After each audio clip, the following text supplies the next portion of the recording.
First habit and the most important habit and the most difficult habit to cultivate is the first habit one, which says be proactive. जो हमारा natural instinct है, और हम सबका बचपन से हमें किसी ने नहीं सिखाया, हमारा natural instinct है to be reactive. अगर अभी ये डस्टर उठा के और मैं ऐसे फेंक के मारूं प्रकाश पे बिना बताए, ऐसे फेंकू तो सबसे पहले प्रकाश क्या करेगा? रिएक्ट करेगा। क्यों? क्योंकि एक नेचुरल इंस्टिंक्ट है कि हमें सरवाइव करना है और हमें अपने आप को सेफ रखना है। आप सड़क पे जा रहे हैं, एकदम से तेज गाड़ी हॉर्न देते आती है, आप हो सकता है कि पेवमेंट पे ही हो, बहुत तेज, आप ऐसे करके साइड हो जाते हैं, क्योंकि आपकी नेचुरल इंस्टिंक्ट है कि भाई बहुत तेज गाड़ी है, पता नहीं किसको मार दे। This is because this is how your brain is wired. You are wired to react and it is very difficult to be proactive. Very, very difficult. Reactive होना हमारे उसमें, for example, हम खाना कब खाते हैं? जब हमें भूख लगती है. हम सोते कब हैं? जब हमें नींद आती है. हम वॉशरूम कब जाते हैं? जब हमें वॉशरूम लगता है. लेकिन अगर सोचो तो कुछ चीजों में एक्चुअली आपने प्रोएक्टिव प्रैक्टिस किया हुआ है. जिनके छोटे बच्चे होंगे वो शायद रिलेट कर पाए, या जिनको याद हो जब उन्होंने छोटे बच्चे पाले हो. छोटे बच्चे को आप बता सकते हो कब वॉशरूम जाना है, कब नहीं जाना? एक जोक याद आ गया मुझे छोटा सा, कि किसी पार्टी में गई तो एक मैडम ने अपने बच्चे को सिखाया कि बेटा वॉशरूम जाना हो तो नहीं बोलना है ना, अच्छा नहीं लगता पार्टी में कहीं, तो बोलना कि मेरे को गाना गाना है. तो वो जो है उसकी मम्मी फिर सहेलियों से बातें कर लेगी पार्टी में, उसने जाके एक बार बोला कि मम्मी गाना गाना है. बोले 5 मिनट रुको बेटा, 5 कुछ बात कर रही थी. और वो बच्चा परेशान फिर वो पापा के पास गया कि पापा मुझे गाना गाना है. बोले क्या यार, हम गाना गाना, कैसा बच्चा है, खेलो अपना. वो बेचारा जो है परेशान आखिर जाके वो हॉल के किनारे उसका वॉशरूम निकल आया. अब उसके पेरेंट्स बड़े एम्बैरेस हुए, तो बोले कि यार बताना चाहिए. बोले मैं कितनी देर से कर रहा हूँ, गाना गाना कोई सुन रहा, तो मैंने गा दिया. Washroom instinct is very difficult for children. मतलब अगर आप 3 साल 4 साल के बच्चे से पूछो कि लाइफ का सबसे ट्रॉमेटिक हॉरिफिक चीज क्या है, तो controlling the urge to go to washroom, that is the biggest problem for them. In school उनके लिए सबसे ट्रॉमा है, वो बहुत बड़ा ट्रॉमा है. बट हमारे एडल्ट्स के साथ तो ऐसा नहीं है. हम सभी लोगों ने ये हैबिट बना ली है कि हम सुबह उठते हैं और वॉशरूम जाते हैं, फिर हमें दिन भर ये परेशानी नहीं होती. हम इंतजार करते हैं क्या कि प्रेशर आएगा तो जाएंगे. कुछ लोग करते हैं, कुछ लोगों को प्रेशर बनाने के लिए बहुत सारी चीजों की जरूरत पड़ती है, फिर वो दिन भर परेशान रहते हैं. जबकि जो योगी साधु सन्यासी कहते हैं ना कि सुबह उठते ही पहले नित्य क्रिया से निवृत्त हो जाएं. कुछ लोग हम भूख लगने पे खाने की जगह घड़ी देख के खाते हैं कि ये लंच का टाइम है. हम चेक थोड़ी करते हैं कि भूख लगा कि नहीं लगा, लंच का टाइम है, हम खाते हैं. कई चीजें हम एक्चुअली प्रोएक्टिव करते हैं. क्यों? क्योंकि हमको एक्सपीरियंस से पता है कि इतने घंटे बाद अगर नहीं खाएंगे तो कमजोरी होगी, गैस बनेगी, सर चक्कर खाएगा, ध्यान नहीं लगेगा, इसलिए खा लेना चाहिए. तो जब हम अपनी ऐसी बेसिक इंस्टिंक्ट्स, वॉशरूम जाने की इंस्टिंक्ट्स, खाने की इंस्टिंक्ट्स, सोने की इंस्टिंक्ट्स, सोने को भी हमने ट्रेन किया कि भाई रात को इतने बजे लाइट बंद करके सो जाएंगे, करते हैं. बहुत लोग नहीं कर पाते, वे रात को रील्स देखते रहते हैं, रात के 1 बजे तक 2 बजे तक, फिर सुबह ऐसी लाल आंखों के साथ दफ्तर आते हैं. These little habits can also be trained and you can act proactively. Now coming to more serious discussion, how our brain works. There is a stimulus and there is a response. जैसे मैं अभी example दे रहा था कि मैं अगर एक ये फेंक के मारूं अभी, तो ये एक स्टिमुलस है कि मैं ये सामान फेंक के मारूंगा, और आपका रिस्पॉन्स है हाथ को बचाना. फॉर एग्जाम्पल आपको ठंड लगती है तो आपकी बॉडी शिवरिंग करती है, वो उसका रिस्पॉन्स है कि शिवरिंग करेंगे, बॉडी का टेम्परेचर बढ़ जाएगा. आपको इन्फेक्शन होता है, वो एक स्टिमुलस है. आपकी बॉडी को फीवर होता है, वो उसका रिस्पॉन्स है, उससे इन्फेक्शन से लड़ता है. This is how it is. Trying to give you a more example. आप घर जाते हो रात को 8 बजे, बॉस से डांट खा के, गंदी वाली डांट खा के. पचौरी जी का उस दिन बहुत ही मूड खराब था, उन्होंने खूब सुनाया, कुछ नहीं करते, किसी काम के नहीं हो, पता नहीं क्यों रखा, तुम्हें निकाल देना चाहिए. ये सब सुन के आप घर जाते हो, और घर जाते ही जो है आपकी वाइफ कहती है कहाँ लग गया यार, इतनी देर से आए हो, ये इतना टाइम लगता है क्या घर आने में? और आपका मन करता है कि जो सामने पड़ा है वो उठा के किसी के मुंह पे मार दो. ना तो आप पचौरी जी के मुंह पे मार पा रहे हो, और ना आप तो आप वाइफ के मुंह पे मार. This stimulus is creating a response in it, and after that whatever your reaction is, it is going to be reactive. उसका response अच्छा नहीं होने वाला, right?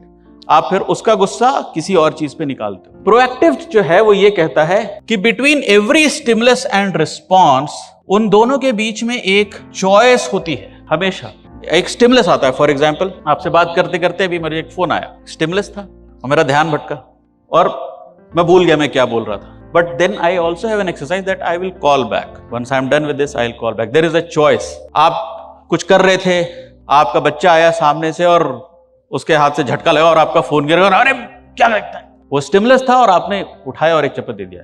आपके पास वहां भी एक चॉइस थी. क्या जो बच्चे ने आपका मोबाइल गिराया जानबूझ के गिराया, उससे गलती से गिर गया? क्या वो चाहता था कि मैं जाके पापा का मोबाइल गिरा दूं इसीलिए आया था? क्या उसने इतनी नहीं, या बच्चा है गलती हो गई, इतना सा अगर आप चॉइस दे देते हो तो then you choose whether to respond और not to respond, that choice also you have. आपके बॉस ने आपको खूब झाड़ा और आपका मन कर रहा है कि मुंह तोड़ दूं इसका, लेकिन नहीं तोड़ रहे क्योंकि आप वो चॉइस एक्सरसाइज कर रहे हो। आप प्रोसेस करोगे अगर इसका मुंह आज तोड़ दिया तो कल ये नौकरी चली जाएगी, तो आप पोस्टपोन करते हो कि एक बार थोड़ा और सेटल हो जाऊं या तो दूसरी नौकरी लग जाए फिर देखूंगा।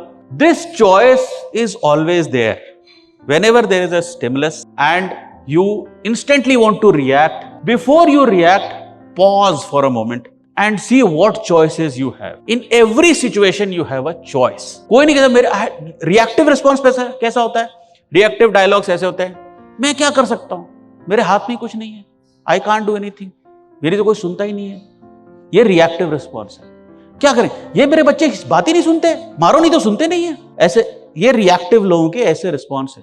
बीवी पे चिल्लाओ नहीं तो सुनती नहीं है, या बीवी का इनसे चिल्ला के बात करें तो बात ही नहीं समझ में आती। Dialogues of people who are very reactive and people who are proactive, their dialogues are different. They say कि एक बार सुन के देखता हूं कि उसको प्रॉब्लम क्या है, शायद उसका कोई सोल्यूशन पॉसिबल हो सकता है मैं अपनी बात समझा नहीं पा रहा हूं या मैं अपनी बात उसकी बात समझ नहीं पा रहा हूं। प्रोएक्टिव लोग हर स्टिमुलस के बाद एक पॉज लेते हैं और उस पॉज में इवैल्यूएट करते हैं कि वो रिस्पॉन्स कैसा होगा। इसके पीछे बायोलॉजिकल लॉजिक है। हम लोग 10 लाख साल से इस धरती पे रह रहे हैं, उससे भी ज्यादा समय से, और हमारे ब्रेन में एक छोटा सा सर्किट है जो स्टिमुलस से रिस्पॉन्स देता है। वही छोटा सर्किट जो मेरे डस्टर फेंकते ही हाथ आपका ऊपर करता है। इट सेज फाइट और फ्लाइट, या तो लड़ो या तो भाग जाओ। इसी रिस्पॉन्स ने आपको जानवरों के द्वारा खाए जाने से बचा के रखा कि आपको शेर ने नहीं खाया। शेर की दहाड़ सुनी, भागो, सोचो मत कि शेर होगा, किस रंग का होगा, सुना, भागो। This is that part of the brain does. Stimulus आता है, इंस्टेंट रिस्पॉन्स, आग लगी भागो, बिना पूछे कैसे लगी, शॉर्ट कोई प्रोसेस करता है, आग आग आग भागो, चोर चोर चोर मारो मारो मारो। वो पार्ट जो है हमारे ब्रेन में 10 लाख सालों से है and it immediately works. There is another part of brain which got developed later when our brain got more developed, we became more rational beings, हम reason करने लगे, जो information को process कराता है। जब हम बंदर से इंसान बनने लगे तब वो पार्ट आया। वो explain करता है कि क्यों हो रहा है, ये जो हो रहा है ये क्यों हो रहा है, इसमें respond करने से मुझे क्या होगा, मुझे लाभ होगा, हानि होगा, एटसेट्रा। वो जो सर्किट है वो बाद में बना, और वो जैसा इलेक्ट्रिकल सर्किट में होता है वैसा उस ब्रेन के सर्किट में थोड़ा लंबा सर्किट है। उसको प्रोसेस करने में थोड़ा सा टाइम लगता है, थोड़ा मतलब 2 सेकंड, 4 सेकंड, 5 सेकंड का टाइम लगता है। और अगर आपने ये सुना होगा कि यदि गुस्सा आए तो 10 तक गिनो, सुना है? क्योंकि जैसे फॉर एग्जाम्पल आप में से किसी ने मुझे कोई गंदी बात बोली, बहुत बुरी बात बोली, वहीं से किसी ने कहा क्या मोटा कुछ भी बोले जा रहा है, और मैं सुनूं और एकदम से मेरा कौन बोला, that could be one response. Second is I count and let that other circuit work, कि झूठ तो नहीं कह रहा है, मोटा तो मैं हूं, बकबक तो मैं कर रहा हूं, हो सकता है उसको पसंद नहीं आ रहा हो सकता है वो घर से परेशान होकर आया हो, मेरी बात से नहीं किसी और की बात से नाराज हो, किसी और का गुस्सा मुझ पे निकाल रहा हो। ये सारी बातें प्रोसेस करने के लिए मुझे अपने आप को 5 से 10 सेकंड देने पड़ते हैं। 5 से 10 सेकंड बाद मेरे को उतना गुस्सा नहीं आ रहा उस पर जितना इंस्टेंटली आया था। मैं उसको इवेल्युएट कर पा रहा हूं कि शायद ये जो लंबा वाला सर्किट है, जब इसको आप टाइम देते हो ना वो 10 सेकंड का, तो that part of the brain reasons, it rationalizes why what is done. And if you do it with your children, you will realize that you scold your children much less, you will beat your children much less, you will not feel the need to beat. जब आप 10 second लगा दोगे और 10 second के लिए सोचो कि इसने ऐसा क्यों किया होगा, आप रियलाइज करोगे छोटे बच्चे को आप जितनी बार भी गलती पे डांटते हो, जैसे गलती करता है वैसे डांटते हो, और वैसे वो लगता है कि मैंने कुछ नहीं किया, आप गंदे हो।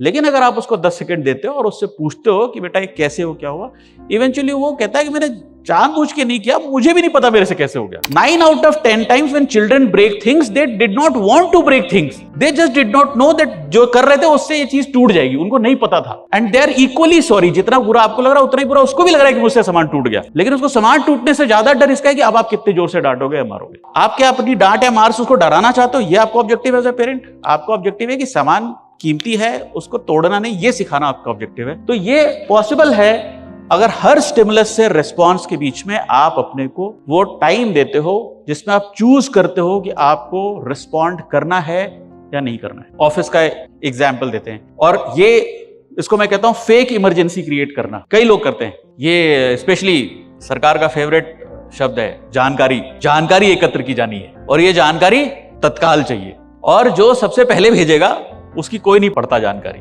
जानकारी उसी की सबसे इंपॉर्टेंट होती है जिसकी नहीं आती, उसको 10 बार फोन आता है कि सबकी जानकारी है, तुम्हारी जानकारी नहीं है, तत्काल भेजो तत्काल भेजो। तत्काल वाला सबसे लास्ट में जो भेज रहा होता है उसी की जानकारी महत्वपूर्ण रह जाती। जो तत्काल जिसने भेज दी उसको किसी ने कभी अप्रिशिएट किया कि यार तुम्हारी जानकारी तो मंगाते ही आ गई, वेल डन। आया कभी किसी को फोन आज तक? कभी। These are fake emergencies that people will create. Somebody will say अभी चाहिए अभी चाहिए अभी, तब तुरंत तुरंत तुरंत, एंड यू विल सी कि अब चॉइस नहीं है। No, always whenever you are faced with a situation, and this is what with which I will close. जब भी आप किसी ऐसी सिचुएशन में आपको लगे कि आपको कॉर्नर कर दिया गया है ना, आपके हस्बैंड आप पे चिल्लाए पड़े हैं, आपकी सासू मां आपको कुछ बोले पड़ी है, आपकी बीवी आपको ताने दिए जा रही है, और आप बिल्कुल, आपको लग रहा है कि अब मेरे पास कोई चॉइस ही नहीं है। जब भी आपको लगे, always remember, you always have a choice. Always, you always have a choice. Remember this. One choice that you always have is not to do anything about it. ये चॉइस हमेशा रहती है। आपसे बहस हो रही है, इतनी देर से घर आते हो, पता नहीं क्या करते रहते हो, पता नहीं तुम्हारा कहीं चक्कर चल रहा है, क्या बॉस के नाम पे बहाना बनाते हो, एंड गोज ऑन। ऐसे तुम्हारी माँ भी ऐसी करती है, तुम्हारी बहन भी करती है, और उसने शादी में तुमने ऐसे किया, and it is going on and on and on. क्या हो रहा है यार ये? You still have a choice not to say anything. That choice still stays. Don't say anything. Let the next person blurt it out everything. And when कितने घंटे बोल सकता है कोई non-stop? Once maybe she had a rough day throughout the day. You don't know. You were in office. Maybe the kid broke something.